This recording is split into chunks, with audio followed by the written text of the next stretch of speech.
അസ്സലാമലൈക്കും നമസ്കാരം. അപ്പം നമ്മളെ പുതിയ വീഡിയോയിലേക്ക് എല്ലാവർക്കും സ്വാഗതം. അപ്പം ഇന്ന് നമ്മൾ റെഡി ആക്കുന്നത് ബ്രേക്ക്ഫാസ്റ്റാണ്. ഒരു ഗോതമ്പ് പൊടി വെച്ചിട്ടാണ് നമ്മൾ ഈ ബ്രേക്ക്ഫാസ്റ്റ് റെഡി ആക്കിയിട്ടുള്ളത്. അപ്പോൾ ഈ എന്നും ചപ്പാത്തിയൊക്കെ അല്ല നമ്മൾ ഉണ്ടാക്കുന്നത്. അപ്പോൾ ഒരു ദിവസം നമുക്ക് തിരക്കുള്ള ദിവസങ്ങളിലൊക്കെ ഇതുപോലെ ഗോതമ്പ് പൊടി വെച്ചിട്ട് ഒരു ഗോതമ്പ് ദോശ ഉണ്ടാക്കാം. അപ്പോൾ നല്ല സോഫ്റ്റായിട്ടുള്ള നല്ല പഞ്ഞി പോലെ ഇരിക്കണ അപ്പാണിത്. അപ്പോൾ നിങ്ങൾക്ക് ഈ വീഡിയോ കണ്ടുകൊണ്ടിരിക്കുമ്പോൾ ഈ റെസിപ്പി ഇഷ്ടമായിട്ടുണ്ടെങ്കിൽ നിങ്ങൾ ലൈക്ക് ചെയ്യുക, ഷെയർ ചെയ്യുക, കമൻറ്റ് ചെയ്യുക. നിങ്ങൾ എൻ്റെ ചാനൽ ആദ്യമായിട്ട് കാണുമെങ്കിൽ സബ്സ്ക്രൈബ് ചെയ്യുക. അപ്പോൾ നമുക്ക് വീഡിയോയിലോട്ട് കിടക്കാം. അപ്പോൾ ഇതിന് വേണ്ടി നമ്മൾ ആദ്യമായിട്ടൊരു മിക്സിൻ്റെ ജാർ എടുക്കുക. അതിലേക്ക് ഞാൻ ഇട്ട് കൊടുക്കുന്നത് 1/2 ഗ്ലാസ് അവിലാണ്. അപ്പോൾ നമ്മൾ നൈസായിട്ടുള്ള നല്ല വെള്ള അവിലുണ്ടല്ലോ, അതാണ് എടുത്തിട്ടുള്ളത്. അപ്പോൾ അതിലേക്ക് 1/2 ഗ്ലാസ് അവിലിട്ട് കൊടുത്തിട്ട് ആ ഗ്ലാസ് തന്നെ ഒരു 1/2 ഗ്ലാസ് ചിരവിയ തേങ്ങയും ഇട്ട് കൊടുക്കുക. അപ്പോൾ തേങ്ങയും അവിലും ഇട്ട് കൊടുത്തിട്ട് ഇനി ഇതിലേക്ക് കുറച്ച് വെള്ളം ഒഴിച്ചിട്ട് ഇത് നല്ല നമുക്കൊന്ന് അരച്ചെടുക്കണം. അപ്പോൾ വെള്ളം കൂടി പോവേണ്ട, നമുക്കിത് ഒരു കട്ടിയുള്ളൊരു മാവായിട്ടാണ് നമ്മളിത് റെഡിയാക്കുന്നത്. അപ്പോൾ കുറച്ച് വെള്ളം ഒഴിച്ചാൽ മതി. എന്നിട്ട് നല്ലൊന്ന് അരച്ചെടുക്കുക. അപ്പോൾ ഞാൻ നല്ലൊന്ന് അരച്ചെടുത്തു.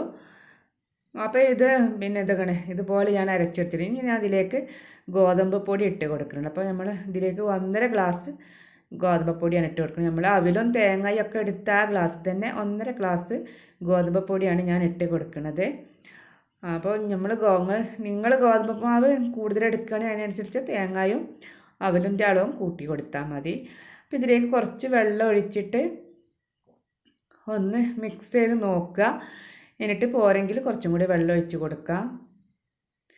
അപ്പോൾ കൂടുതലായിട്ട് അധികം വെള്ളം ഒഴിക്കണ്ട, കുറച്ച് കട്ടിയുള്ള മാവായിട്ടിരിക്കണം. അപ്പോൾ ഇനി ഇതിലേക്ക് ഞാൻ കുറച്ചും കൂടി വെള്ളം ഒഴിച്ച് കൊടുത്തിട്ട് ഇത് നമുക്ക് നല്ലൊന്ന് അരച്ചെടുക്കാം.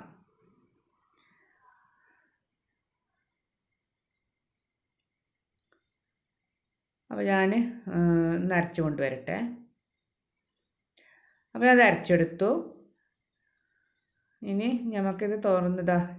അപ്പം ഞാൻ ഈ തേങ്ങയും അവിലും ഗോതമ്പൊക്കെ പരച്ചെടുത്തിട്ടുണ്ട്. അപ്പം ഞാൻ ഇതിലേക്ക് 1 ടീസ്പൂൺ പഞ്ചസാര ഇട്ട് കൊടുത്തിട്ടുണ്ട് കേട്ടോ. വീഡിയോയിൽ കിട്ടിയിട്ടില്ല. അപ്പം ഞാൻ ചെറിയൊരു മധുരം ആവശ്യം ഇഷ്ടമുള്ളവർക്ക് 1 ടീസ്പൂൺ പഞ്ചസാര ഇട്ട് കൊടുക്കാം. ഇഷ്ടമില്ലാത്തവർക്ക് ഇടും വേണ്ട. ചെറിയൊരു മധുരം ഉണ്ടാകുമ്പോൾ നല്ലൊരു ടേസ്റ്റാണ്. അപ്പം ഞാനിതൊരു ബൗളിലേക്ക് മാറ്റിയിട്ടുണ്ട്. അപ്പോൾ ഈ ഒരു പരുവത്തിനാണ് ഇപ്പോൾ ഈ മാവ് ഇരിക്കണത്. നമ്മൾ ദോശൻ്റെ മാവിനെക്കാട്ടൊക്കെ കുറച്ചും കൂടെ കട്ടിയായിട്ട് ഒരു ഇഡ്ഡലീൻ്റെ മാവിൻ്റെ ഒക്കെ ഒരു പരുവത്തിലാണ്. അപ്പോൾ അതിലേക്ക് ഞാൻ ഉപ്പിട്ടിട്ടില്ല. അപ്പോൾ ആവശ്യത്തിനുള്ള ഉപ്പിട്ട് കൊടുത്തു. ഇനി അതിലേക്ക് ഒരു 1/2 സ്പൂൺ ബേക്കിംഗ് സോഡയും കൂടെ ഇട്ട് കൊടുത്തിട്ടുണ്ട്. എന്നിട്ട് ഇത് രണ്ടും ഇട്ട് കൊടുത്തിട്ട് നല്ലൊന്ന് മിക്സ് ചെയ്തെടുക്കാം. അപ്പോൾ നല്ലൊന്ന് മിക്സ് എടുത്തിട്ട് നമുക്കിത് ഇനി റെസ്റ്റിന് വെക്കേണ്ട ആവശ്യമൊന്നുമില്ല, അപ്പം തന്നെ ചുട്ടെടുക്കാവുന്നതാണ്. ഇനി ഞാൻ ദോശച്ചട്ടി ചൂടാക്കിയിട്ട് അതിലേക്ക് ലേശം എണ്ണ തൂവി കൊടുത്തിട്ടുണ്ട്. അപ്പം ഇനി ഇതിലേക്ക് നമുക്ക് ഓരോരോ തവി മാവ് ഇങ്ങനെ ഒഴിച്ച് കൊടുക്കാം. ഈ മാവ് ഒഴിച്ച് കൊടുത്തിട്ട് ഇതുപോലെ ഓൾസ് വരും. ഇങ്ങനെ ഓൾസ് വന്നതിന് ശേഷം നമ്മളിത് അടച്ച് വെച്ച് കൊടുത്താൽ മതി. അടച്ചിട്ട് പിന്നെ 1 മിനിറ്റ് ഇങ്ങനെ വേവിച്ചിട്ട് അപ്പോൾ നല്ല പഞ്ഞി പോലെ അപ്പം റെഡി ആയിട്ടുണ്ട്.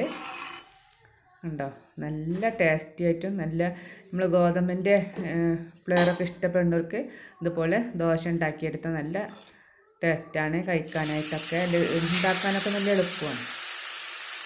അപ്പം ഞാനിതുപോലെ ഈ അപ്പം ദോശ ഫുള്ളായിട്ട് ഞാൻ ഉണ്ടാക്കിയെടുക്കട്ടെ.